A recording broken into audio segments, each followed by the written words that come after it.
સુરત નવી સિવિલ હોસ્પિટલમાં કોક્લિયર ઇમ્પ્લાન્ટની 2 દર્દીઓની સફળ સર્જરી કરાતા ફોલોઅપ માટે સિવિલ આવ્યા હતા. ખાનગી હોસ્પિટલમાં જ્યાંથી 10 લાખનો ખર્ચ થાય છે ત્યાં સિવિલમાં વિનામૂલ્યે આ સર્જરી કરાઈ હતી. દક્ષિણ ગુજરાતની સૌથી મોટી સરકારી હોસ્પિટલ નવી સિવિલ હોસ્પિટલના કોક્લિયર ઇમ્પ્લાન્ટની 2 દર્દીઓની સફળ સર્જરી થયા બાદ સુરત નવી સિવિલ હોસ્પિટલ ખાતે બંને દર્દીઓ ફોલોઅપ માટે આવ્યા હતા. સુરત નવી સિવિલમાં 3 બાળકોની સફળ રીતે કોક્લિયરની સર્જરી કરાઈ હતી, જેમાંથી 2 બાળકો સિવિલમાં આવ્યા હતા. ખાનગી હોસ્પિટલમાં જ્યાં સર્જરી 8 થી 10 લાખમાં થાય છે ત્યાં સિવિલમાં વિનામૂલ્યે 2 બાળકોની સફળ સર્જરી કરાઈ છે. બાળકો હાલ સાંભળતા થયા છે, જ્યારે બોલવા માટે 50 દિવસ બાળકોને તાલીમ અપાશે તો દર્દીઓના પરિજનો અને સર્જરી કરનાર તબીબો સહિતનાઓએ મીડિયા સાથે વાત કરી કોક્લિયર ઇમ્પ્લાન્ટ અંગે માહિતી આપી હતી. જિગીશા પાટડિયા, ઇન્ચાર્જ તબીબી અધિક્ષક નવી સિવિલ હોસ્પિટલ સુરત.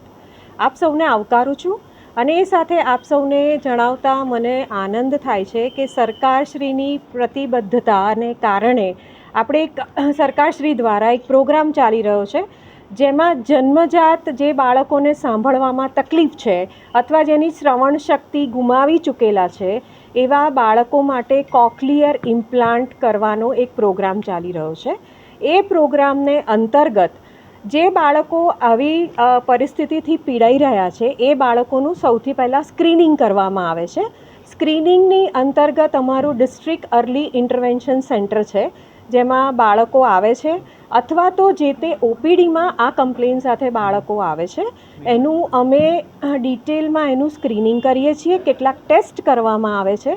ટેસ્ટના રિઝલ્ટ પછી સરકારશ્રીની ગાઈડલાઇન પ્રમાણે જો એ બાળકો કોક્લિયર ઇમ્પ્લાન્ટ પ્રોગ્રામની અંડરમાં આવતા હોય એવા બાળકોને અમે કોક્લિયર ઇમ્પ્લાન્ટ કરવા માટેની તમામ સુવિધાઓ અને સગવડો અને ઇમ્પ્લાન્ટ જે એક કોસ્ટલી વસ્તુ છે, જે બહાર ઘણી મોંઘી હોય છે, એને અમે અહીંયા ફ્રી ઓફ કોસ્ટ સરકારશ્રીની પ્રતિબદ્ધતાને કારણે કરી રહ્યા છીએ. હાલ સુધીમાં અમે 12 બાળકોની આવી સર્જરી કરી રહ્યા છે અને મને જણાવતા ઘણો આનંદ થાય છે કે આજે એમાંથી 3 બાળકો જેની હમણાં સર્જરી થઈ છે એ બાળકો આપણી વચ્ચે ઉપસ્થિત છે.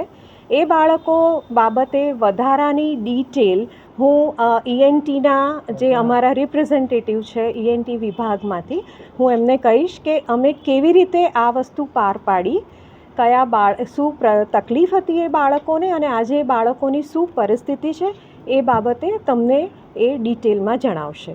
આભાર આપ સૌનો.